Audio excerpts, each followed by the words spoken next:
ఈరోజు మనం భారతదేశంలో టాప్ 10 ధనిక రాజకుటుంబాల గురించి మాట్లాడుకుందాం. విలాసవంతమైన రాజభవనాలు, లైట్లతో అలంకరించబడిన గదులు, అటు ఇటు హడావిడిగా తిరిగే పని మనుషులు, రాచరిక వస్త్రాలు. ఒకప్పుడు రాజులు మరియు రాణులకు ఇవి ఎంతో గర్వకారణంగా ఉండేవి. భారతదేశంలో గౌరవప్రదమైన జీవితాన్ని గడిపిన వారి ప్రజలపై నియంత్రణ ఉన్న అనేక రాజకుటుంబాలు ఉన్నాయి. భారతదేశానికి స్వాతంత్రం వచ్చిన తర్వాత ప్రజాస్వామ్యం రాచరికం స్థానంలోకి వచ్చినప్పటికీ హైదరాబాదీ నవాబ్ అయినా లేదా హర్యానా పటౌడీ అయినా ఈ రాజకుటుంబాలను ప్రజలు ఎన్నడూ విడిచిపెట్టలేదు. ఈ కోటలు, కొన్ని ఇతర రాజకుటుంబాల రాజవైభవం ఇప్పటికీ చెక్కు చెదరలేదు. కాబట్టి ఈరోజు భారతదేశంలోని కొన్ని రాజకుటుంబాలను గురించి, వారి జీవితాల గురించి తెలుసుకునే ప్రయత్నం చేద్దాం.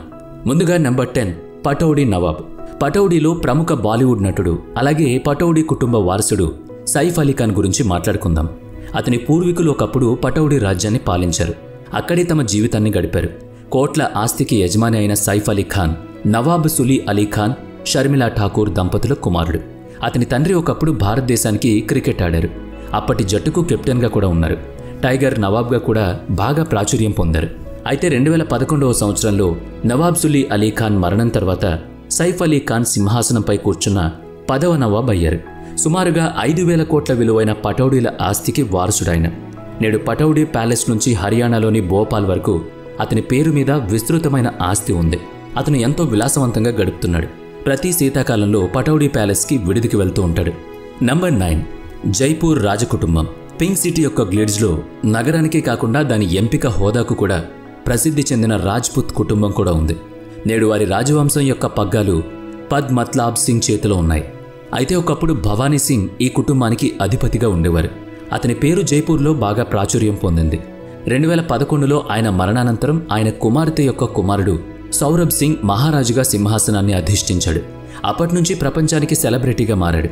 షాహిద్కు రాజుగా ఉండడంతో పాటు వ్యాపారం మరియు పాలనపై కూడా ఆసక్తి చూపేవారు. Number 8, house of Bhonsle. Maharashtra యొక్క నేలను పాలించిన రాజు, మరాఠా వీరుడు ఛత్రపతి శివాజీ మహారాజ్ ఇప్పుడు చరిత్రలో భాగమైనప్పటికీ అతని వారసులకు ఇప్పటికీ మహారాష్ట్రలో ప్రత్యేక హోదా ఉంది. వాళ్ళు నాగ్పూర్, కొల్హాపూర్, ముదోల్ సావంత్ ఇలాంటి ఏరియాల్లో గొప్పగా జీవిస్తున్నారు. వాళ్లలో అత్యంత ప్రజాదరణ కూడా ఉంది. ఉదయన్ రాజే బోన్స్లే కుటుంబ సభ్యుడు. అతను తనను తాను శివాజీ మహారాజు వంశస్థుడిగా భావిస్తారు. ఛత్రపతి యొక్క టైటిల్ హోల్డర్కు తనను తాను యజమానిగా ప్రకటించుకున్నాడు. లక్షలాది రూపాయల సంపదకు యజమానితో పాటు రాజకీయ పార్టీ సభ్యుడు కూడా. నెంబర్ 7, బికనీర్ రాజకుటుంబం. బికనీర్లోని ప్రసిద్ధ లాల్ ఘర్ ప్యాలెస్ గురించి మీరు చాలాసార్లు వినుంటారు. కానీ ఈ అందమైన వాస్తుశిల్పం రాజశ్రీ కుమారి సొంతమని మీకు తెలియకపోవచ్చు.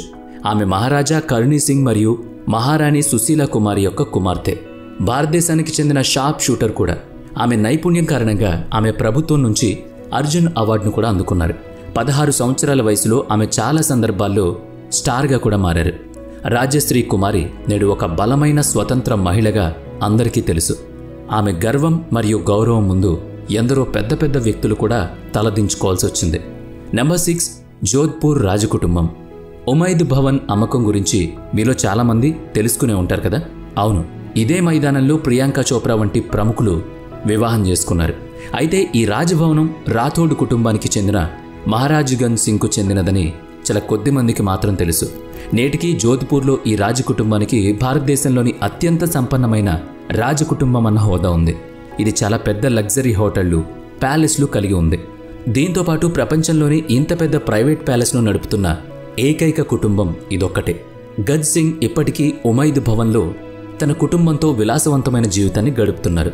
ఇందులోని చాలా భాగాలు పర్యాటకుల కోసం తెరవబడ్డాయి. దీంతోపాటు జోధ్పూర్లోని మెహ్రన్గర్ కోట కూడా వారి ఆస్తిలో భాగమే. నెంబర్ 5, బరోడాలోని గైక్వాడ్స్. 18వ శతాబ్దం వరకు భారతదేశంలోని బరోడాను ఒకే ఒక్క రాజకుటుంబం పాలించింది. వాళ్లే గైక్వాడ్లు.